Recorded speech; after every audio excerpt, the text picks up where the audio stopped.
எங்கள் வேலை எப்படி இருந்துச்சுன்னு சொல்லிட்டு ஒரு சில வார்த்தைகள் உங்கள் மனசில் என்ன தோணுதோ நீங்கள் தாராளமாக சொல்லலாம். வேலைக்கு வச்சுருக்க எல்லாரும் எந்த ஆளும் குறை சொல்ல முடியாது.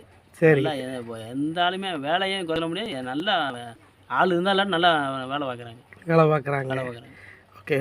டீமோட எல்லா ஒர்க்குமே நல்லா இருக்குன்னு சொல்கிறீங்க. நல்லா இருக்குது. எப்படி எல்லா ஒர்க்குனா எப்படி கொத்தனார் மேஸ்திரி எல்லாரையும் சொல்கிறீங்களா? இன்ஜினியரிங் எல்லாமே எதுவுமே குறை சொல்ல முடியாது. ரொம்ப நன்றி, ரொம்ப நன்றி.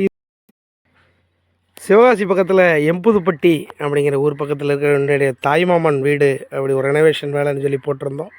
அங்கே வேலைகள் முழுமையாக கம்ப்ளீட் ஆகிருக்கு. அங்கே இன்றைக்கி வீடியோ எடுக்கிறதுக்காக வந்திருக்கோம். இதுதான் எங்கள் தாய்மாமன் வீடு. ஸோ பக்கத்தில் எங்கள் ரெனோவேஷன் என்ன ஒர்க் பண்ணியிருக்கோம் அப்படிங்கிறத நீங்கள் பார்க்குறீங்க.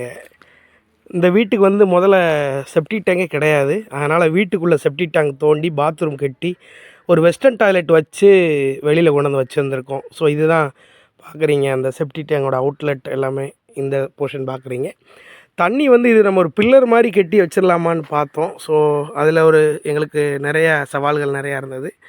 இருந்தாலும் நமக்கு என்ன நீடு தேவையோ அதுக்கு தகுந்த மாதிரி அமைச்சிக்கலாம் அப்படின்னு சொல்லிட்டு ஒரு திண்டு மாதிரி கட்டிட்டு டேங்கை மேலே வச்சு இந்த மாதிரி கொண்டு வந்திருக்கோம். இதுக்கு இன்லெட் எங்கே இருக்குது அப்படின்னு பார்த்தீங்கன்னா, இந்த பக்கத்தில் தண்ணி தொட்டி இருக்குது. தெருக்குழாய் தண்ணி வந்து இந்த தொட்டியில் மோந்து குடத்தில் ஊற்றிட்டு இதிலேருந்து தண்ணி எடுத்துக்கலாமாங்கிற மாதிரியான அமைப்புகள் இங்கே பண்ணியிருக்கோம். ஒரு 500 லிட்டர் டேங்க் வச்சு மாங்காய் மரத்துக்கு அடியில் தண்ணி டேங்கு ரொம்ப சிறப்பாக அமைஞ்சிருக்கு இந்த வீட்டில். வெளியில் பார்த்திங்கன்னா ஒரு நல்லி ப்ரொவிஷன் கொடுத்துருக்கோம். இவங்க ஏதாவது சோப் போடுறதுக்கு வைக்கிறதுக்காக இந்த ப்ரொவிஷன் கொடுத்துருக்கோம் பிவிசியில். ரெண்டாவது இந்த பக்கம் பார்த்திங்கன்னா முதல்ல வந்து இது ரொம்ப மண் தரையாக கிடந்தது. அது நம்ம என்ன பண்ணியிருக்கோம் அப்படின்னா மொத்தத்துக்கே லெவலுக்கு பிரிச்சுட்டு டபுளபம் சொல்லக்கூடிய மெட்டீரியல் அடித்து மேலே ஒரு சிமெண்ட் ஃப்ளோரிங் காங்கிரீட் மாதிரி போட்டு இந்த மொத்த இதுக்குமே வச்சுருக்கோம். இப்போ இதே ஒரு ஃபங்க்ஷன் வச்சுருந்தாங்கன்னா கூட முன்னாடி ஒரு ஷீட் மாதிரி போட்டுட்டு நம்ம ஃபுல்லாக இந்த இடத்த யூஸ் பண்ணிக்கிற மாதிரியான அமைப்புகள் இங்கே உருவாக்கி கொடுத்துருக்கோம். தெருத்தண்ணி போகிற பாதையுமே வந்து அடுத்தது தொட்டிக்கு எதுக்கும் சம்மந்தம் இல்லாத மாதிரி இந்த தண்ணி லைனை தனி பாதை மாதிரி உருவாக்கியிருக்கோம். இந்த பக்கத்தில் சோப் போட்டால் அலசனா செஞ்சால் அந்த தண்ணியும் வெளியே தனியாக போகிற மாதிரியும் உருவாக்கியிருக்கோம். இந்த பைப் எதுன்னு பார்த்திங்கன்னா உள்ளே குளிக்கிற தண்ணி வந்து இதில் உளுந்து ஓடைக்கு போகிற மாதிரியான அமைப்புகள் இங்கே உருவாக்கி கொடுத்துருக்கோம். அடுத்து இந்த வீட்டில் ரொம்ப இன்ட்ரெஸ்டிங்காக அமைஞ்ச விஷயம் என்னென்னு கேட்டிங்கன்னா, அந்த கழிவுநீர் கடத்தல்னு சொல்லக்கூடிய இந்த மெத்தடு தான் நம்ம இது கொஞ்சம் இதாக பண்ணி பார்த்துருந்தோம். என்ன பண்ணால் இவங்களுக்கு இந்த வண்டி இங்கேருந்து வரும்போது இந்த பெரிய பள்ளத்தில் தாண்டி அமைகிறது ரொம்ப ஒரு சவாலாக இருந்தது எங்களுக்கு.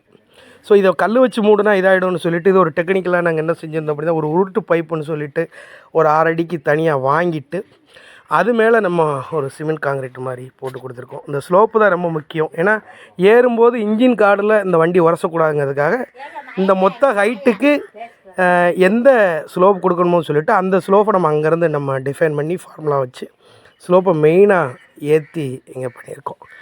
அதுக்கப்புறம் இன்னொரு ரெக்குவயர்மெண்ட்டாக சொன்னது என்ன அப்படின்னா, இது விநாயகர் திருக்கோயில், செல்வ விநாயகர். நம்ம எங்கே போனாலும் நம்ம உயிருக்கு மேலே வணங்குற ஒரு விநாயகர் பெருமான்.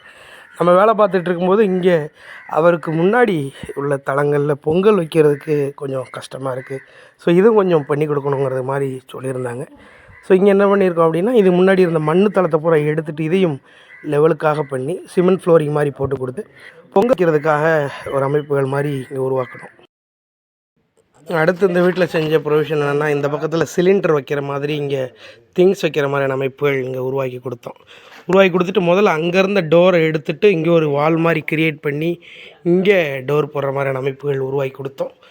அதுக்கப்புறம் என்னென்னா, இங்கே இருந்த பழைய கிச்சன் மாடலை புறாமே உடச்சி எடுத்துகிட்டு இப்போ உள்ள டைப்புக்கு மாதிரி கடப்பா ஸ்லாப் மாதிரி போட்டு கொடுத்துட்டு கீழேயும் நம்ம திண்டு மாதிரி போட்டு கொடுத்து இந்த ஃப்ளோரிங்கை வந்து உயர்த்தி கொடுத்துருக்கோம். இது வந்து கிட்டத்தட்ட ஒரு 3/4 அடி உயரமாக இருந்தது. ஒரு 4-5 இன்ச்சு வரைக்கும் உயர்த்திட்டு இதில் ஃப்ளோரிங் போட்டு கொடுத்துருக்கோம். அதே மாதிரி இதே ஃப்ளோரிங் கொடுத்துட்டு உள்ளே இருந்த இடங்களில் தோண்டி செப்டி டேங்க் கட்டி உள்ளே டைல்ஸ் ஃபிக்ஸ் பண்ணியிருக்கோம். பார்க்குறீங்க என்னென்னா, இதோட ஹைட்டு வந்து ஒரு 5 ஃபீட் இருக்கிறதுனால இந்தளவுக்கு ஃபுல்லாக டைல்ஸ் வேணாம் அப்படின்னு சொல்லிட்டு ஒரு 2 அடிக்கு மட்டும் டைல் போயிருக்கோம். இந்த டைல் நீங்கள் ஃபுல்லாக பார்க்குறீங்க. திறன்பட முடிச்சிருக்கோம். அதுக்கடுத்து என்னென்னா, இங்கே ஒரே ஒரு பைப் லைன் ஒன்று, இது வந்து நம்ம கிளாஸ் செட்டுக்கு வச்சுக்கிற மாதிரி ஹைட்டு கம்மியாக இருக்கிறதுனால இங்கே ஷவர் ப்ரொவிஷன் எதுவுமே இந்த வீட்டில் நம்ம கொடுக்காமல் இந்த இடத்த உருவாக்கி வச்சுருக்கோம். இங்கே ஒரு டோர் போட போகிறோம். டோர் போட்டுட்டு இந்த பாத்ரூம் யூஸ் பண்ணிவிட்டு அந்த இடத்துல வந்து நம்ம ட்ரெஸ் மாற்றுறது, வாஷிங் மிஷின் வைக்கிற அந்த மாதிரியான ப்ராப்பர்ட்டிஸ்களை பார்க்க போகிறோம். வெளியே வந்ததுக்கப்புறம் இங்கே ஒரு மெயின் டோர் இருக்கிற மாதிரி இந்த பக்கத்தில் ஒரு டோர் ப்ரொவிஷனை கொடுத்து இந்த வீடை நம்ம கம்ப்ளீட் பண்ணி கொடுத்துருக்கோம். எங்களை மாதிரி செய்கிற தொழிலை தெய்வம் மாதிரி நினைக்கிற ஆளுகளுக்கு நம்மளை நம்பி கொடுக்கப்பட்ட வேலையை திறன்பட முடிச்சு கொடுக்குறோம் அப்படின்னு நினைக்கும்போது வர்ற மகிழ்ச்சிக்கு எதுவுமே ஈடாகாது. இந்த உலகத்தில் ரொம்ப சந்தோஷமாக இருக்குது. ஒரு கஷ்டம், கவலை, கண்ணீரோட ஒரு ஏக்கத்தோட நம்ம வீடையும் புதுப்பிச்சிட முடியுமான்னு சொல்லிட்டு பல ஏக்கங்களோட எங்களை தேடி வர நண்பர்களுக்கு நாங்கள் அந்த வேலையை எடுத்து திறன்பட முடித்து அவங்க கையில் கொடுக்கும்போது அவங்க கண்ணில் நாங்கள் பார்க்குற சந்தோஷம் என்ன சார் கோடி ரூபாய்க்கு கூட ஈடாகாது. அந்தளவுக்கு எங்களுக்கு மன மகிழ்ச்சியாக இருக்குது. இந்த வீடை கொடுத்த நண்பர்கள் கூட அவர் முகத்தில் எவ்வளோ சந்தோஷம் இருந்ததுன்னு சொல்லி அந்த வீடியோவில் நீங்களும் பார்த்துருப்பீங்க. நான் நேரில் லைவில் அவருக்கு பார்த்து கொடுத்தேன்.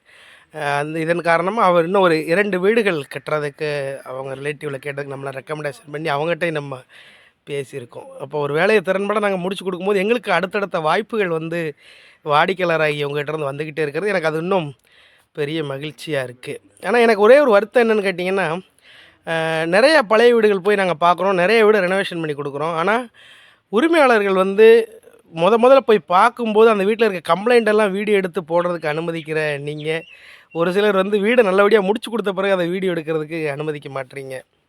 நிறைய காரணங்கள் சொல்கிறாங்க. ஒரு கண் திருஷ்டி விழுந்துடும் சார், ரிலேட்டிவ் யாராக பார்ப்பாங்க, வேணாம் அப்படிங்கிற மாதிரி சொல்கிறாங்க. அதனால தான் நம்ம பாதி வீடியோ எடுக்க முடியாத சூழ்நிலையும் நமக்கு அமையுது.